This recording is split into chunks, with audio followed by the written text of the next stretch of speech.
Hello everyone.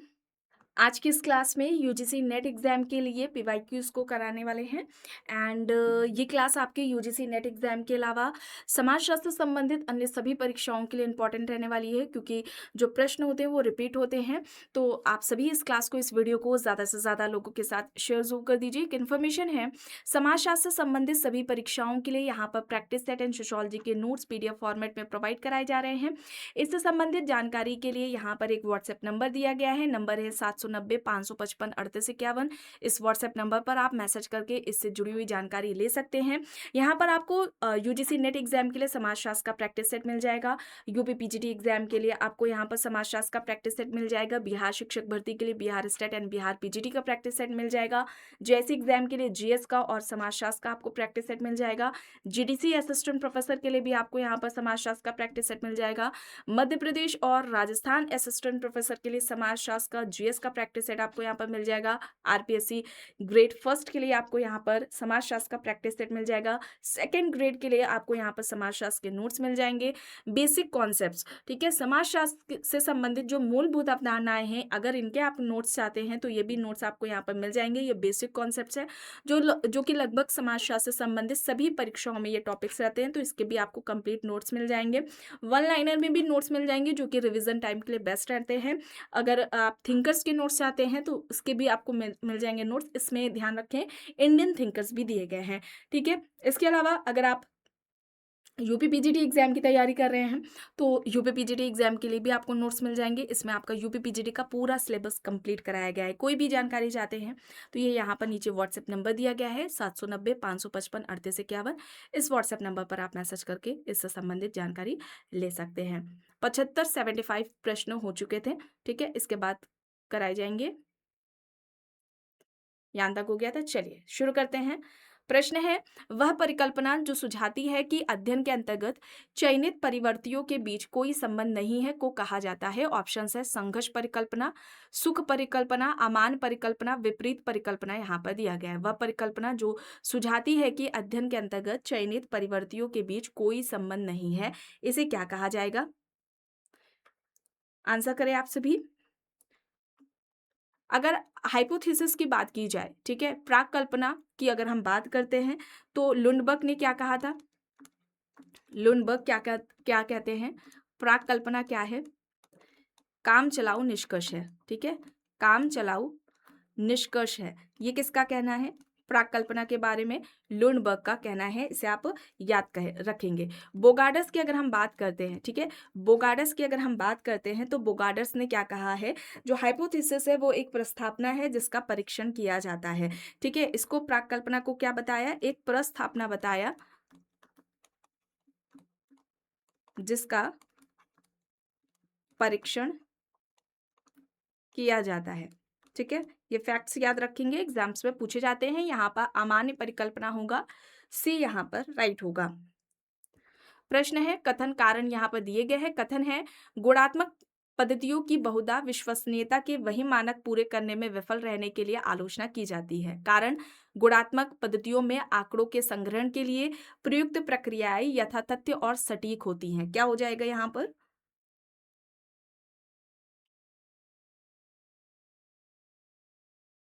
Right answer तो यहाँ पर देखिए कथन सही होगा, कारण यहाँ पर गलत होगा, ठीक है। ऑप्शन बी यहाँ पर आपका सही हो जाएगा। अब प्रश्न यहाँ पर देखिए क्या कह रहा है, किसने ऐतिहासिक उपागम जो सामाजिक परिवर्तन की प्रक्रियाओं के बारे में समानीकरण को भी संभव करता है का विचार प्रस्तुत किया है? ऑप्शंस है C H. Carr, Max Weber, Arnold Toynbee, Karl Marx यहाँ पर दिए गए हैं। ऐतिहासिक उपागम जो सामाजिक परिवर्तन की प्रक्रियाओं के बारे में समानीकरण को भी संभव करता है, विचार प्रस्तुत किया। आंसर करें, यहाँ पर राइट आंसर क्या होगा?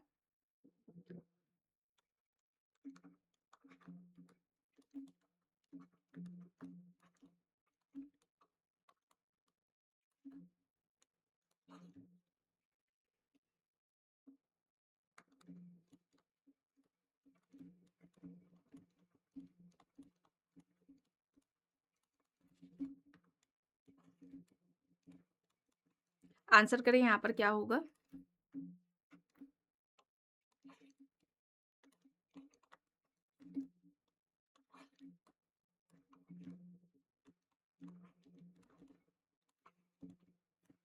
यहाँ पर क्या हो जाएगा?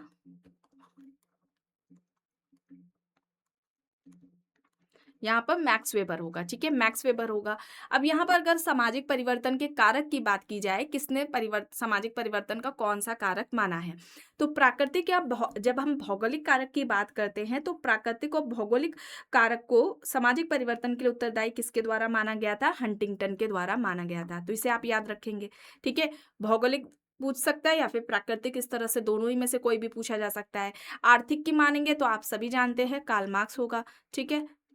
कार्ल मार्क्स अधोसंरचना ही अधिसंरचना को निर्धारित करती है। अधोसंरचना में परिवर्तन समस्त समाज में सामाजिक संरचना में परिवर्तन लेकर आता है। धर्म को किसने माना है? मैक्स वेबर ने माना है, ठीक है? मैक्स वेबर, धर्म को मैक्स वेबर के द्वारा माना गया है, ठीक है? ये याद रखेंगे।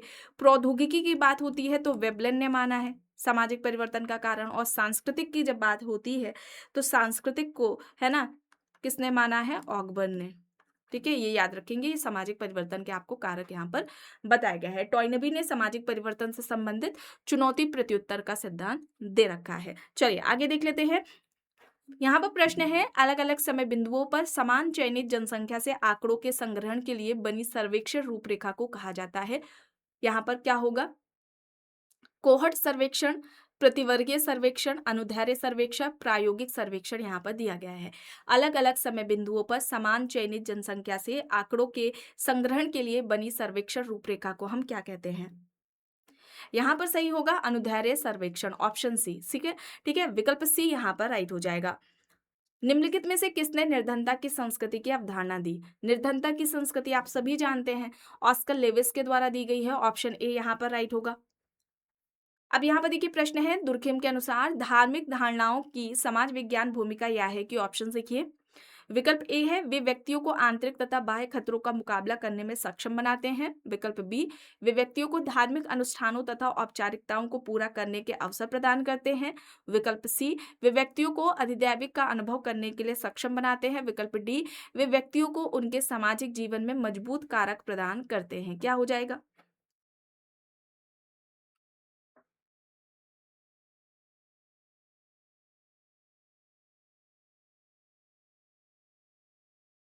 यहाँ पर क्या हो जाएगा? यहाँ पर आपका राइट आंसर ऑप्शन डी, वे व्यक्तियों को उनके सामाजिक जीवन में मजबूत कारक प्रदान करते हैं। विकल्प डी यहाँ पर राइट हो जाएगा। कार्ल मार्क्स सामाजिक परिवर्तन के किस सिद्धांत से संबंध रखते हैं? चक्रीय सिद्धांत, प्रकार्यात्मक, संघर्ष सिद्धांत, विकासमूलक सिद्धांत। तो यहाँ पर संघर्ष सिद्धांत होगा, ठीक है, वर्ग संघर्ष का सिद्धांत इन्होंने दिया हुआ है। चलिए अब यहाँ पर देखिए, सामाजिक उद्विकास इस पद का उपयोग किसके उद्विकास को स्पष्ट करने के लिए किया जाता है? ये भी रिपीट हुआ है। मानवीय समाज, सामाजिक उद्विकास का सिद्धांत किसके द्वारा दिया गया? हर्बर्ट स्पेंसर के द्वारा। अगर केवल उद्विकास का पूछा जाता है, ठीक है, ध्यान रखेंगे, कंफ्यूज नहीं होंगे।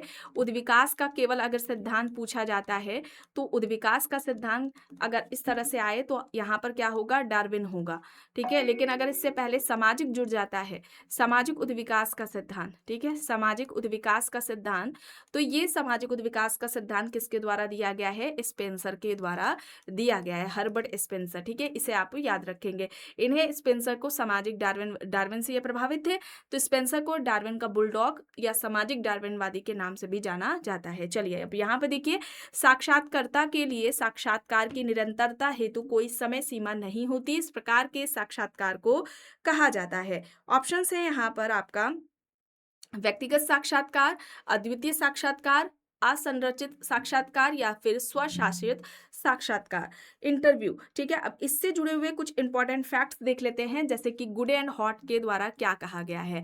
गुडे एंड हॉट की अगर हम जब बात करते हैं तो इन्होंने साक्षात्कार को क्या कहा? सामाजिक अंतरक्रिया, ठीक है, सामाजिक अंतरक्रिया की प्रक्रिया कहा है। सामाजिक अंतरक्रिया की प्रक्रिया है साक्षात्कार, ये गुडे एंड हॉट के द्वारा बोला गया है, ठीक है। इसके अलावा अगर हम पॉमर की बात करते हैं, आपने नाम सुना होगा, पॉमर की अगर हम बात करते हैं तो इन्होंने साक्षात्कार को मनोवैज्ञानिक प्रक्रिया बताया। साक्षात्कार क्या है? मनोवैज्ञानिक प्रक्रिया है, जिसमें क्या होता है? जिसमें दो व्यक्तियों के बीच, ठीक है, दो व्यक्तियों के मध्य उत्तर प्रत्युत्तर होता है, उत्तर प्रत्युत्तर, उत्तर प्रत्युत्तर होता है, ठीक है, उत्तर प्रत्युत्तर होता है। ये पॉमर के द्वारा बोला गया है। पॉमर ने मनोवैज्ञानिक प्रक्रिया कहा है साक्षात्कार को। और इसके अलावा एक हैडर व लिंडमैन, ठीक है, हैडर व लिंडमैन का पूछा जाता है, ठीक है, एग्जाम में ये रिपीट होते हैं कई बार प्रश्न, इसलिए बताया जा रहा है। साक्षात्कार को इन्होंने दो या दो से अधिक व्यक्तियों के मध्य संवाद बताया है, ठीक है, संवाद बताया, जिसमें मौखिक उत्तर प्रत्युत्तर होते हैं।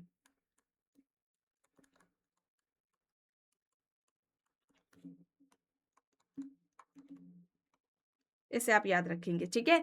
दो या दो से अधिक व्यक्तियों के मध्य संवाद है साक्षात्कार, जिसमें मौखिक उत्तर प्रत्युत्तर होते हैं। पॉमर ने मनोवैज्ञानिक बोला है, ठीक है, जहां पर मनोवैज्ञानिक शब्द जुड़ जाएगा वहां पर क्या हो जाएगा, पॉमर आ जाएगा, ठीक है। और यहाँ पर केवल देखिए बात बोला सेंटेंस है इनका, हैडर एंड लिंडमैन का, दो या दो से अधिक व्यक्तियों के मध्य संवाद है जिसमें मौखिक उत्तर प्रत्युत्तर होता है। पॉमर इनसे अलग हो जाएंगे, इन्होंने मनोवैज्ञानिक प्रक्रिया बोल दिया। सामाजिक अंतरक्रिया कहा है, ये गुड एंड हॉट ने कहा है, और यहाँ पर असंरचित होगा, ठीक है, असंरचित हो जाएगा। मोजर की अगर हम बात करें, ठीक है, मोजर की अगर हम बात करें तो ये साक्षात्कार के दो प्रकार बताते हैं, ठीक है, साक्षात्कार के इन्होंने दो प्रकार बताए हैं, ये भी आप याद रखेंगे। कौन कौन से दो प्रकार है आपको कमेंट बॉक्स में बताना है, कई बार आपको क्लास में बताया जा चुका है। चलिए आगे देख लेते हैं। किसने दावा किया कि विवाह के अस्तित्व का प्रारंभ तब हुआ है आर्थिक एवं यौन दोनों ही प्रकार एक संबंध में संगठित हुए हैं। ऑप्शन है यहाँ पर मायर फोर्टिस, एल मॉर्गन है, गिडेंस है, जीपी मर्डॉक यहाँ पर दिए गए। विवाह के अस्तित्व का प्रारंभ तब हुआ जब आर्थिक एवं यौन दोनों ही प्रकार एक संबंध में संगठित हुए हैं। यहाँ पर आपका राइट आंसर क्या हो जाएगा?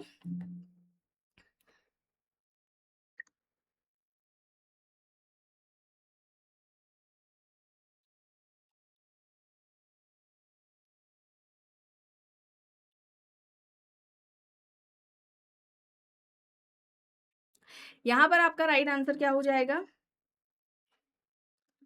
जीपी मर्डॉक, ठीक है, जीपी मर्डॉक हो जाएगा, ठीक है, जीपी मर्डॉक हो जाएगा। अगर हम जीपी मर्डॉक की बात करते हैं, जॉर्ज पीटर मर्डॉक, सबसे पहले इनकी बुक्स की बात कर लेते हैं, ठीक है। बुक का नाम क्या है? सोशल स्ट्रक्चर नाम है, सोशल स्ट्रक्चर हो जाएगी।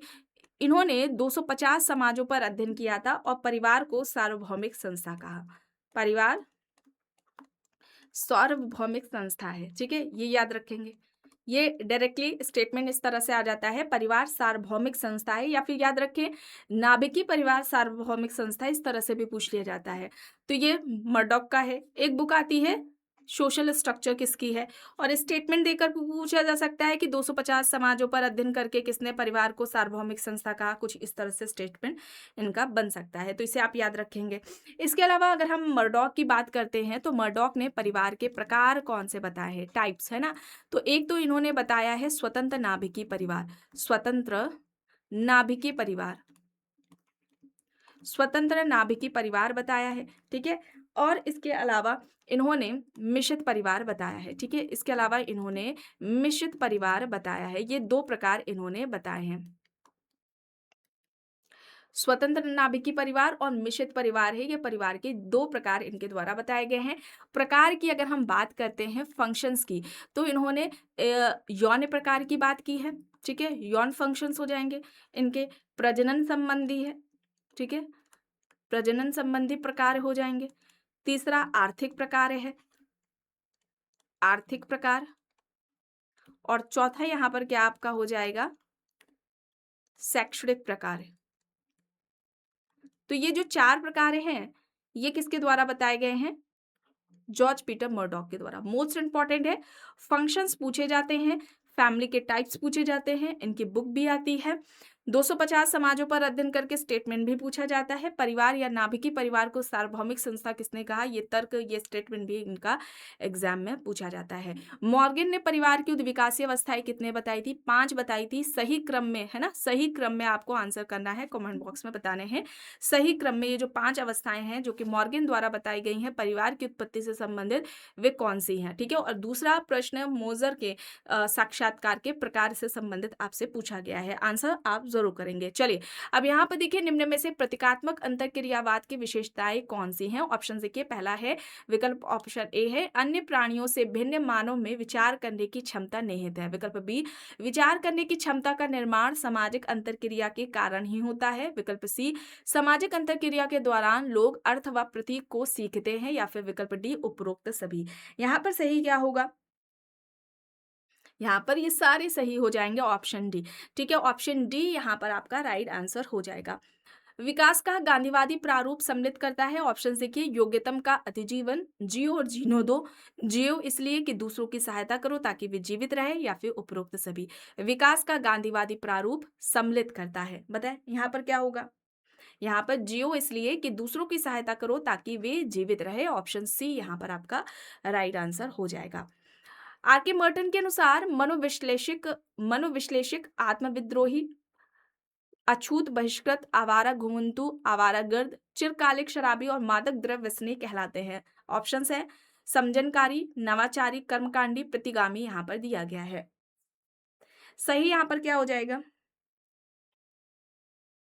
सही आपका यहाँ पर हो जाएगा कर्मकांडी। ठीक है, कर्मकांडी हो जाएगा। ऑप्शन सी यहाँ पर आपका राइट आंसर हो जाएगा। ठीक है, विकल्प सी आपका यहाँ पर सही हो जाएगा। और मर्टन की अगर हम बात करते हैं तो मर्टन ने विचलन का कारण किसे माना था?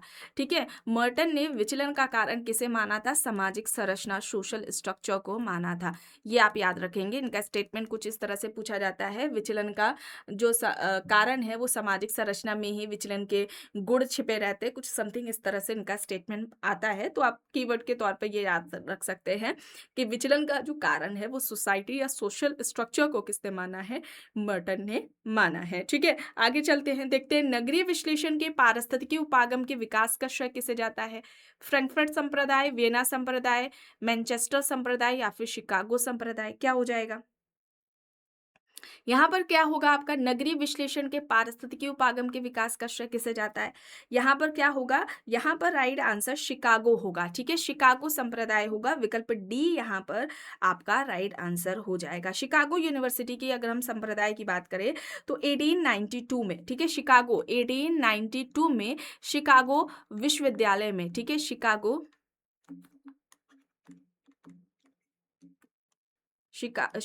विश्वविद्यालय में समाजशास्त्र की विभाग की स्थापना होती है। ठीक है,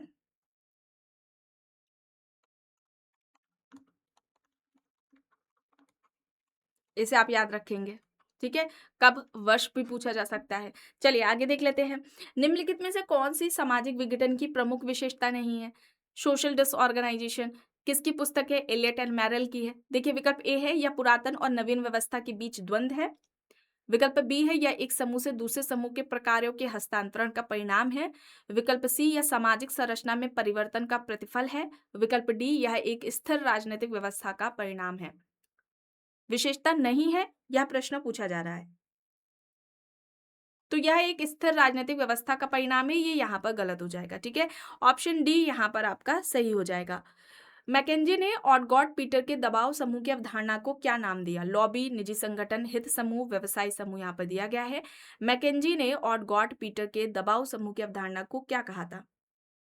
क्या कहा था? हित समूह। हित समूह, ऑप्शन सी यहाँ पर आपका सही होगा। वर्ष 1916 में पूना में विधवा गृह तथा बॉम्बे में इंडियन वेमेन्स यूनिवर्सिटी किसने स्थापित की? D K Karve, M G Ranade, V S Chiplunkar, G K Gokhale. 1916 में पूना में विधवा गृह और बॉम्बे में इंडियन वेमेन्स यूनिवर्सिटी की स्थापना पूछी जा रही है, किसके द्वारा की गई थी? D K Karve. ठीक है, D K Karve, option A यहाँ पर आपका राइट हो जाएगा। कथन है मार्क्स का दर्शन भौतिकवादी है और उनके समाजशास्त्र का आधार भी भौतिकवादी है। कारण है आर्थिक कारक ही वह मूलभूत निर्धारक तत्व है जो सामाजिक ढांचे तथा समाज के विकास को तय करता है। बताएं यहाँ पर क्या हो जाएगा?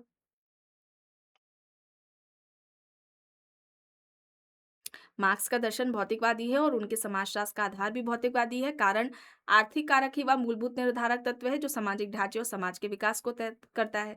यहाँ पर आपका क्या होगा, दोनों ही सही हैं और कारण कथन की सही व्याख्या है। अधोसंरचना ही अधिसंरचना को निर्धारित करती है। मार्क्स को आर्थिक निर्धारणवादी कहा जाता था। अधोसंरचना में परिवर्तन समस्त समाज में परिवर्तन लेकर आता है, उसको परिवर्तित करता है या निर्धारित करता है। इस तरह से इनका स्टेटमेंट दिया गया था। चलिए अब यहाँ पर कथन देखिए, कथन क्या कह रहा है, परिस्थिति की उत्तरजीविता के लिए भूमिका आवश्यक है, कारण भूमिका एवं परिस्थिति अंतर संबंधित है। क्या हो जाएगा, यहाँ पर क्या हो जाएगा, यहाँ पर कथन और कारण दोनों ही सही हैं, कारण कथन की सही व्याख्या है। ऑप्शन ए यहाँ पर आपका सही होगा। अब यहाँ पर कथन देखिए, समाजीकरण एक प्रक्रिया के रूप में प्रत्यक्षता जन्म से आरंभ होता है और आजीवन चलता रहता है। कारण है, इस प्रकार एक व्यक्ति के पूरे जीवन काल में यह एक अनवरत प्रभावी चर है। क्या हो जाएगा, सही हो जाएगा, है ना। समाजीकरण सीखने की प्रक्रिया है जो कि जीवन प्रयत्न चलती है। जीवन प्रयत्न चलेगी तो कैसी प्रक्रिया है, गतिशील प्रक्रिया है। यहाँ पर क्या होगा, ऑप्शन ए हो जाएगा। दोनों ही सही है और कारण कथन की सही व्याख्या कर रहा है। ऑप्शन ए यहाँ पर आपका राइट होगा। अब यहाँ पर देखिए प्रश्न है, लीच एंड बेली जैसे प्रेक्षकों ने जिस आदर्श सिद्धांत पर आधारित होकर भारत की जाति व्यवस्था के विषय में निष्कर्ष दिया है वह यह है कि, ऑप्शन देखिए, जाति एक प्रतिस्पर्धात्मक व्यवस्था है, जाति एक गैर प्रतिस्पर्धात्मक व्यवस्था है, जाति एक प्रतिस्पर्धात्मक और गैर प्रतिस्पर्धात्मक व्यवस्था दोनों है, या फिर जाति ना तो प्रतिस्पर्धात्मक है ना ही गैर प्रतिस्पर्धात्मक व्यवस्था। बताएं क्या होगा, जाति को गैर प्रतिस्पर्धात्मक व्यवस्था बताया था। ऑप्शन बी विकल्प यहाँ पर आपका बी राइट आंसर हो जाएगा। चलिए अब यहाँ पर देखिए, समाजशास्त्र में चिकित्सा का समाजशास्त्र पद का सर्वप्रथम प्रयोग किसके द्वारा किया गया था, किसके द्वारा किया गया है, एलिजाबेथ ब्लैकवेल के द्वारा। ऑप्शन ए यहाँ पर आपका राइट आंसर हो जाएगा।